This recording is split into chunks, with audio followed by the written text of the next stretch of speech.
大家好，今日係2025年7月9號，歡迎收睇今日泰國。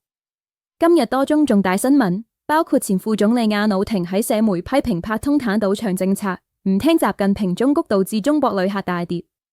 芭提雅多宗外籍人士案件，以及過世女星西瓜，其母親答應 Netflix 製作紀錄片等等，而家立即收睇。前內政部長，而家做咗反對黨自豪黨領袖嘅阿努廷，公開批評為泰黨政府推動賭場合法化，無視中國國家主席習近平多次提出反對意見，結果搞到中國遊客幾乎唔來，旅遊業大受打擊。阿努廷喺7月9號朝早喺 Facebook 發文話，自豪黨就係因為唔支持賭場法案，先要離開執政聯盟。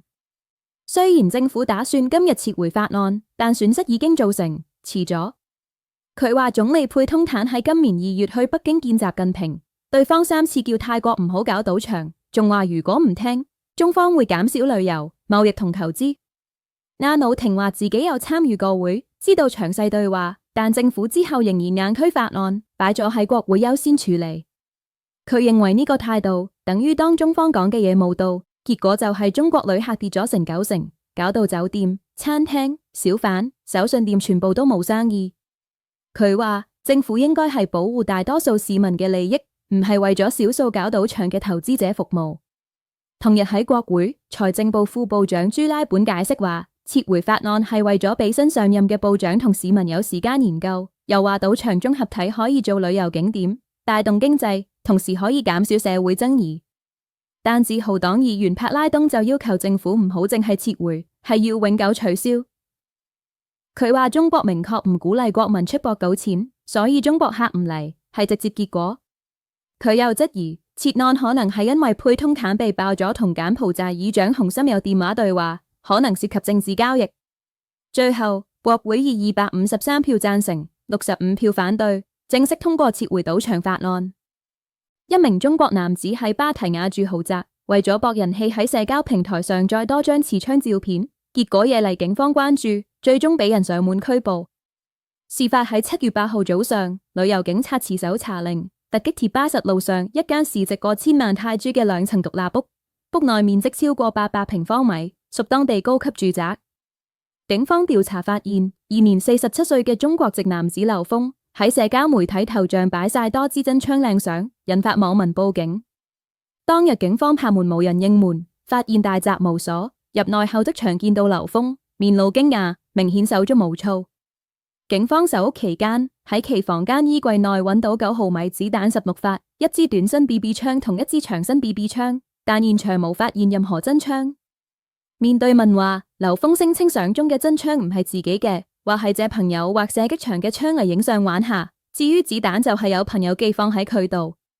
不過警方對其講法未有完全信服，當場將佢拘捕並帶走所有證物，交由調查部門處理。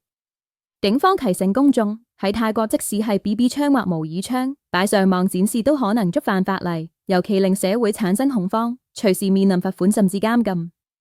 劉峰目前仍被扣查，案件會交由檢察機關跟進，而警方亦會追查相中其他人士同所涉射擊場，進一步調查。一名25歲南韓男子喺芭提雅駕駛白色 Toyota Alphard， 晚間撞毀8架車，場面嚴重，聲稱因氣袋彈出遮眼先失控。意外發生喺7月9號凌晨近午夜時分，地點係芭提雅邦埃蒙區中天第2路往素坤日路方向。警方喺晚上11點36分接報到場，救援隊發現現場總共8輛車損毀，有1人受傷送院，部分路段要即時封閉。其中一位受害車主 Patchea Prungsak 向警方表示，自己架車俾後方一架 Toyota Alphard 撞尾，之後再推撞到前面另一架車。肇事 Alphard 繼續前衝，連環撞多數架車，造成嚴重損壞。韓籍司機轉身向警方供稱，撞尾一刻氣袋爆開彈到佢塊面，令佢睇唔到路，所以失控撞埋去。警方已拘留司機接受進一步調查，包括酒精測試，並召集各方車主到警署商討賠償事宜。一名被新加坡通緝嘅毒品疑犯，日前喺曼谷酒店落網，同行嘅仲有一對印尼夫婦，3人涉跨國販毒，由泰國走私毒品返新加坡。泰國毒品控制委員會公布，主犯為50歲新加坡男子陳令聰，早於5月已被新加坡當局發出拘捕令，涉嫌於新泰兩地之間販運毒品。根據新加坡法律，相關罪行可判處死刑。警方根據新加坡緝毒局提供線報，發現陳男早前潛藏於春武里府芭提雅，其後被發現轉移至曼谷某酒店，準備與一對未公開姓名嘅印尼夫婦會面。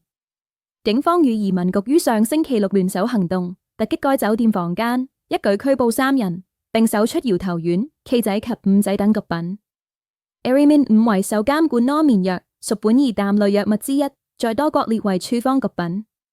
泰國警方表示，今次行動為亞洲地區聯合緝毒行動之一部分，目前亦正聯絡緬甸警方，準備下星期3前往接返2名在緬被捕嘅泰國毒販。根據調查資料，目前仍有39名涉毒泰國通緝犯藏身緬甸，另有21人潛伏老撾，當局正加強區域合作，全面追捕。泰國已故女星西瓜 Kang Mo 嘅媽媽正式批准 Netflix 拍攝一套關於佢女死亡事件嘅紀錄片。西瓜喺2022年一次坐快艇時墮河身亡，事發至今爭議不斷。佢媽媽 Panida 依然堅持追查真相，持續對當日船上5位朋友提出法律行動。5名涉事人士包括 Gadak 西瓜好友兼經理人 San 跨性別經理 Por 船主 Robert 無牌駕駛船員 Jab 共同朋友。Por 同 Robert 已承認疏忽過失。Por 被判監2年9個月，罰64,000蚊泰銖，緩刑3年。Robert 則判2年2個月，罰54,000蚊，同樣緩刑3年。其餘3人就一直否認犯錯，而法院喺上個月以證據不足為由，撤銷咗佢哋嘅控罪。即使判決出咗，西瓜媽媽依然唔放棄，喺7月8號親自去法院攞判詞，打算提出上訴。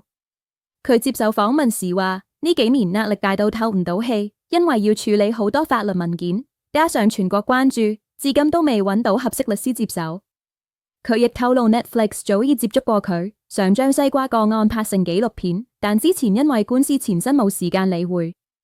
而家情況穩定啲，佢話準備好同 Netflix 傾，強調版權同開支一定要處理清楚，如果搞得好，會正式批出拍攝授權。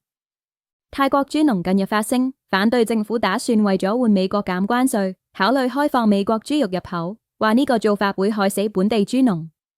因為美國宣布8月1號開始對泰國商品徵收36%關稅，政府可能想用開放豬肉市場嚟換取關稅減少。豬農協會主席石啟攀話：美國豬肉生產成本平好多，如果入口開放，本地豬農根本冇得冚，會集體破產。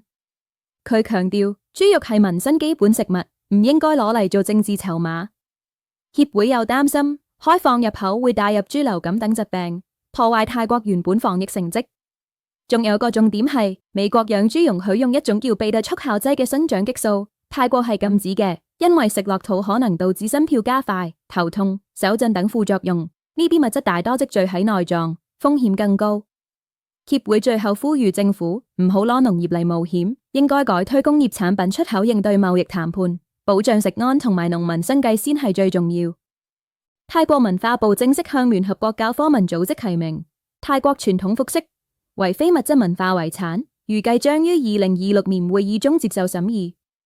是次提名包含泰服嘅知識、工藝與使用實踐，文化部形容其展現泰人身份與手工藝術，尤其皇家泰服由司禮吉皇太后復興，至今廣泛用於皇室、婚禮及正式場合。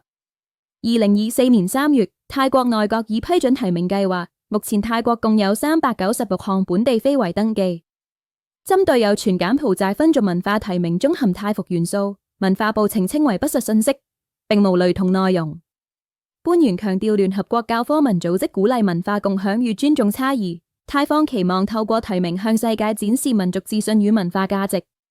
文化部亦呼籲民眾支持泰服與泰拳申遺，兩者分別將於2026年與2028年接受審議。泰國國家水資源辦公室發出警示，指由7月10日至15日將迎來高潮期，湄南河沿岸多地水位可能升至1.70至2.00米，較臨界線高出約0.30米。呼籲民眾提前將物品搬至高處，做好防洪準備。受中等強度西南季風影響，期間預計會有局部地區出現大雨，加劇河流水位上升風險。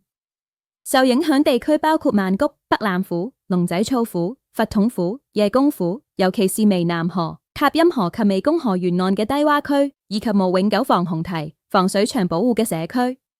當局已呼籲各單位立即採取應變措施，包括密切監測水位變化，強化河岸與易受侵蝕區域，向沿河居民與高風險社區提前通報潛在水患，準備抽水與搶修設備，確保災後即時支援。因應潮汐變化，調整水庫與排水閘門操作策略，以減低對社區嘅影響。以上就係今日泰國嘅新聞。如果你想持續緊貼泰國最新局勢，記得訂閱頻道、like 同 share 影片支持我哋。你亦可以考慮加入頻道會員，又或者喺 Patreon 支持我哋，幫助我哋製作更多高質內容。多謝大家收睇，我哋下集再見，拜拜。